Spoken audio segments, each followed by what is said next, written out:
বিসমিল্লাহির রাহমানির রাহিম। আসসালামু আলাইকুম ওয়া রাহমাতুল্লাহি ওয়া বারাকাতুহ। দর্শক শ্রোতা, স্বাগতম জানাচ্ছি আজকের বিশেষ আপডেট বুলেটিনে। আমি আছি আপনাদের সামনে দেশের সবচেয়ে আলোচিত এবং সবচেয়ে বেশি অপেক্ষায় থাকা একটি বিষয় নিয়ে। বিষয়টি হল নবম জাতীয় পে স্কেল, অর্থাৎ সরকারি চাকরিজীবীদের নতুন বেতন কাঠামো। লাখ লাখ সরকারি কর্মকর্তা, কর্মচারী, শিক্ষক এবং তাদের পরিবারের দীর্ঘদিনের প্রতীক্ষার পালা এখন প্রায় শেষ প্রান্তে। আজকের প্রতিবেদনে আমরা তুলে ধরব একেবারে সর্বশেষ সবগুলো তথ্য, বাস্তবায়নের সময়সূচি, গেজেট প্রকাশের অগ্রগতি, গ্রেডভিত্তিক বেতন বৃদ্ধির সম্ভাব্য চিত্র, এর অর্থনৈতিক প্রভাব, আন্তর্জাতিক মুদ্রা তহবিল বা আইএমএফের অবস্থান, সরকারি কর্মচারী সংগঠনগুলোর প্রতিক্রিয়া এবং বিশেষজ্ঞদের বিশ্লেষণ। পুরো প্রতিবেদনটি মনোযোগ সহকারে দেখার অনুরোধ থাকবে, কারণ এতে এমন অনেক তথ্য থাকছে যা প্রতিটি সরকারি চাকরিজীবীর জন্য অত্যন্ত গুরুত্বপূর্ণ। শুরুতেই চলুন জেনে নিই মূল খবরটি সংক্ষেপে। অর্থ মন্ত্রণালয় সূত্রে জানা যাচ্ছে, নবম জাতীয় পে স্কেলের গেজেট প্রণয়নের কাজ এখন চূড়ান্ত পর্যায়ে পৌঁছেছে। মন্ত্রিসভার চূড়ান্ত অনুমোদন পাওয়ার পরপরই এই সংক্রান্ত প্রজ্ঞাপন জারি হবে বলে সংশ্লিষ্ট কর্মকর্তারা জানিয়েছেন। নতুন এই বেতন কাঠামো চলতি অর্থবছর অর্থাৎ ২০২৬-২৭ অর্থবছরের শুরু থেকে অর্থাৎ ১ জুলাই থেকে কার্যকর ধরেই সব হিসাব নিকাশ এগোচ্ছে। তবে গেজেট প্রকাশে কিছুটা দেরি হওয়ায় সরকারি কর্মচারীদের মধ্যে এক ধরনের অস্থিরতা ও প্রশ্ন তৈরি হয়েছে, যা নিয়ে আমরা প্রতিবেদনের পরের অংশে বিস্তারিত আলোচনা করব। এখন আসা যাক গেজেট প্রকাশের সর্বশেষ অগ্রগতি নিয়ে। সংশ্লিষ্ট সূত্র বলছে, নতুন বেতন কাঠামোর খসড়া চূড়ান্ত করতে অর্থ মন্ত্রণালয় এবং মন্ত্রিপরিষদ বিভাগের মধ্যে দীর্ঘ কয়েক দফা পর্যালোচনা সভা অনুষ্ঠিত হয়েছে। মন্ত্রিপরিষদ সচিবের নেতৃত্বে গঠিত পর্যালোচনা কমিটি একাধিক বৈঠকের মাধ্যমে জাতীয় বেতন কমিশনের সুপারিশগুলো খুঁটিয়ে খুঁটিয়ে বিশ্লেষণ করেছে। প্রাথমিকভাবে ৩ ধাপে বাস্তবায়নের পরিকল্পনা থাকলেও পরবর্তীতে কমিটি সেই অবস্থান থেকে সরে এসে ২ ধাপে বাস্তবায়নের দিকে ঝুঁকেছে বলে জানা গেছে। অর্থ মন্ত্রণালয়ের দায়িত্বশীল একটি সূত্র আমাদের নিশ্চিত করেছে যে, গেজেট প্রণয়নের কাজ এখন প্রায় শেষ পর্যায়ে এবং মন্ত্রিসভার অনুমোদন পাওয়ার পরপরই তা জনসম্মুখে প্রকাশ করা হবে। গেজেট প্রকাশের সময়সীমা নিয়ে অবশ্য একাধিকবার পরিবর্তন এসেছে। শুরুতে বলা হয়েছিল জুলাই মাসের মাঝামাঝি সময়ে গেজেট জারি হতে পারে। পরে সেই সময়সীমা পিছিয়ে আগস্ট মাসের প্রথম সপ্তাহে নির্ধারণ করা হয়। তবে আগস্ট মাসের মাঝামাঝি সময়ে এসেও চূড়ান্ত প্রজ্ঞাপন প্রকাশিত না হওয়ায় সরকারি চাকরিজীবীদের মধ্যে ক্ষোভ ও উদ্বেগ দুটোই বাড়ছে। এই বিলম্বের পেছনে একাধিক কারণের কথা উঠে আসছে, যার মধ্যে সবচেয়ে আলোচিত কারণ হল আন্তর্জাতিক মুদ্রা তহবিলের পরামর্শ। এই বিষয়ে বিস্তারিত আলোচনা আমরা একটু পরেই করব। এবার চলুন জেনে নিই নতুন বেতন কাঠামো বেতন কতটা বাড়তে পারে। জাতীয় বেতন কমিশনের সুপারিশ অনুযায়ী নতুন এই পে স্কেলে সরকারি চাকরিজীবীদের মূল বেতন গড়ে ১% কাছাকাছি বৃদ্ধি পেতে পারে। বিভিন্ন গ্রেডে এই বৃদ্ধির হার ভিন্ন ভিন্ন হবে বলে জানা যাচ্ছে।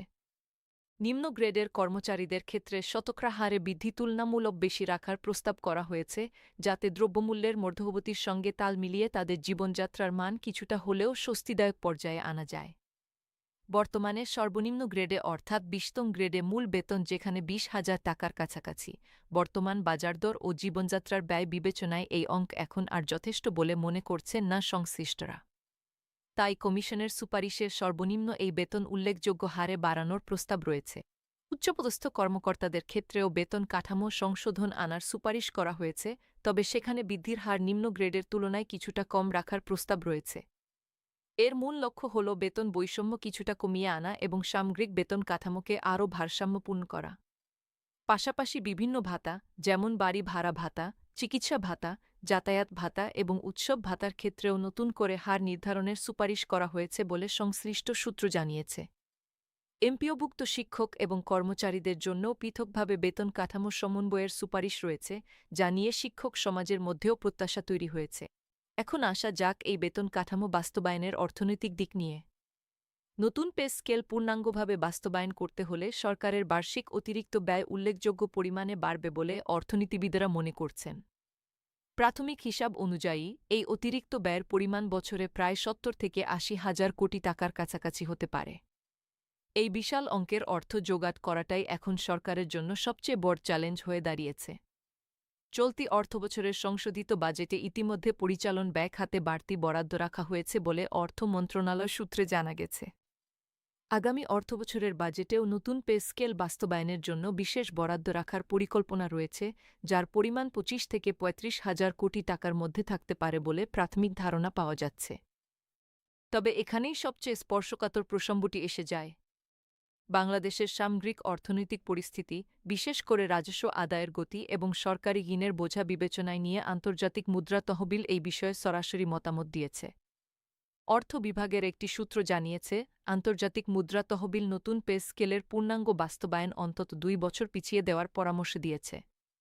তাদের যুক্তি হল, একসঙ্গে এত বড় অঙ্কের ব্যয় বাড়ালে বাজেট ঘাটতি বেড়ে যেতে পারে, যা সামগ্রিক অর্থনৈতিক স্থিতিশীলতার জন্য ঝুঁকিপূর্ণ হয়ে উঠতে পারে।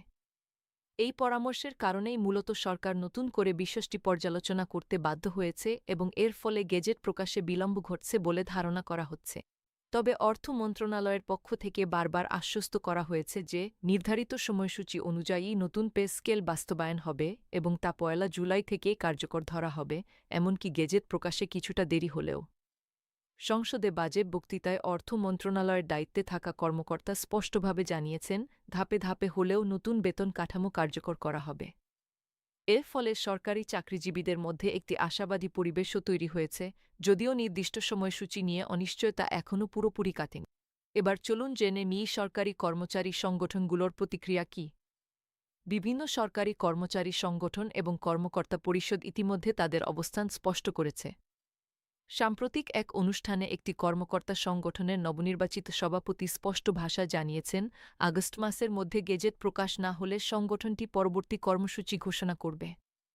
তার ভাষায়, বর্তমান সরকারের কাছে সরকারি কর্মকর্তা-কর্মচারীদের প্রত্যাশা অনেক এবং দ্রব্যমূল্যের মধ্যগতি ও সার্বিক আর্থসামাজিক বাস্তবতা বিবেচনায় সরকার দ্রুত গেজেট প্রকাশ করবে বলে তারা প্রত্যাশা করেন।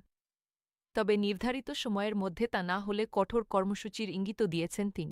এই ধরনের হুঁশিয়ারি শুধু একটি সংগঠন থেকে আসেনি। রেলওয়ে, শিক্ষা, স্বাস্থ্য, প্রশাসনসহ বিভিন্ন খাতের কর্মচারী সংগঠনগুলোও একই ধরনের দাবি তুলছে। তাদের মূল বক্তব্য হল, দীর্ঘ ১ দশকেরও বেশি সময় ধরে অষ্টম বেতন কাঠামোর আওতায় বেতন পাচ্ছেন সরকারি চাকরিজীবীরা, অথচ এই সময়ে দ্রব্যমূল্য বহুগুণ বেড়েছে। তাই নতুন বেতন কাঠামো দ্রুত চূড়ান্ত করে গেজেট প্রকাশের দাবিতে তারা ক্রমাগত সোচ্চার হচ্ছেন। কিছু সংগঠন সরাসরি সংবাদ সম্মেলন করে সরকারের কাছে নির্দিষ্ট সময়সীমা বেঁধে দেওয়ার দাবি জানিয়েছে। এখন প্রশ্ন উঠছে, শিক্ষক সমাজের প্রতিক্রিয়া কেমন? এমপিওভুক্ত শিক্ষক ও কর্মচারীদের সংগঠনগুলোও নতুন বেতন কাঠামোর দিকে গভীর মনোযোগ দিয়ে তাকিয়ে আছে। তাদের প্রত্যাশা, শিক্ষা ও অর্থ মন্ত্রণালয়ের যৌথ পর্যালোচনার মাধ্যমে তাদের বেতন কাঠামো নতুন স্কেলের আওতায় সমন্বয় করা হবে। দীর্ঘদিন ধরে বেতন বৈষম্যের অভিযোগ তুলে আসা এই অংশটি মনে করছে, নতুন পে স্কেল বাস্তবায়িত হলে তাদের দীর্ঘদিনের প্রতীক্ষারও অবসান ঘটবে। চলুন এবার দেখে নিই এই বিষয়ে বিশেষজ্ঞরা কী বলছেন।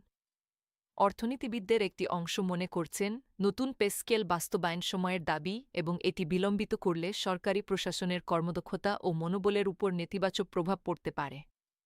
তাদের যুক্তি হল, বাজারে নিত্যপ্রয়োজনীয় পণ্যের দাম যেভাবে বেড়েছে, তার সঙ্গে সামঞ্জস্য রেখে বেতন কাঠামোর সমন্বয় না করলে সরকারি কর্মচারীদের প্রকৃত আয় কার্যত কমে যাচ্ছে। অন্যদিকে আরেকটি অংশ মনে করছেন, একসঙ্গে এত বড় অঙ্কের ব্যয় বাজেটে যুক্ত করলে মূল্যস্ফীতি আরও বাড়তে পারে এবং সরকারি ঋণের বোঝা আরও ভারী হয়ে উঠতে পারে। তাই তারা পরামর্শ দিচ্ছেন, বাস্তবায়ন প্রক্রিয়াটি ধাপে ধাপে এবং সতর্কতার সঙ্গে এগিয়ে নেওয়ার। কিছু অর্থনীতিবিদ আবার এই বিষয়েও দৃষ্টি আকর্ষণ করছেন যে, নতুন পে স্কেল বাস্তবায়িত হলে বাজারে ভোগ্যপণ্যের চাহিদা কিছুটা বাড়তে পারে, যা স্বল্পমেয়াদে অর্থনীতিতে এক ধরনের গতি সঞ্চার করতে পারে। তবে দীর্ঘমেয়াদে সরকারের রাজস্ব আয় বাড়ানো এবং ব্যয় ব্যবস্থাপনায় শৃঙ্খলা আনা ছাড়া এই বাড়তি ব্যয় টেকসইভাবে বহন করা কঠিন হবে বলেও তারা মনে করছেন। এবার আসা যাক সাধারণ মানুষ এবং সরকারি চাকরিজীবীদের প্রতিক্রিয়ায়।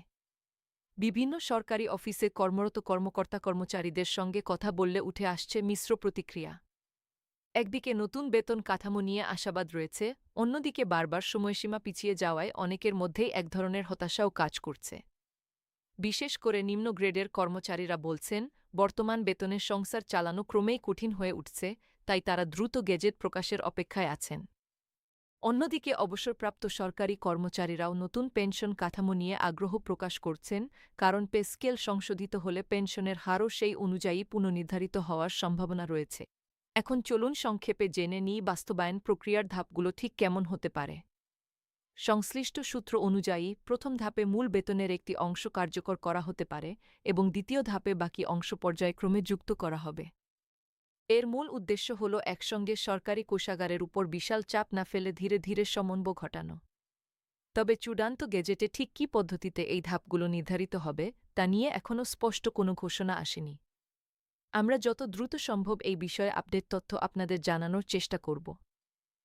দর্শক শ্রোতা, এখন প্রশ্ন হল আগামী দিনগুলোতে কি হতে যাচ্ছে। সংশ্লিষ্ট সূত্র অনুযায়ী মন্ত্রিপরিষদ বিভাগের পর্যালোচনা কমিটি তাদের চূড়ান্ত প্রতিবেদন শিগগিরই সরকারের কাছে জমা দেবে। এরপর প্রস্তাবটি মন্ত্রিসভায় উপস্থাপন করা হবে অনুমোদনের জন্য। মন্ত্রিসভার সবুজ সংকেত পাওয়ার পরই আনুষ্ঠানিকভাবে গেজেট জারি হবে এবং তখনই সরকারি চাকরিজীবীরা সুনির্দিষ্টভাবে জানতে পারবেন তাদের নতুন বেতন কাঠামো ঠিক কেমন হবে।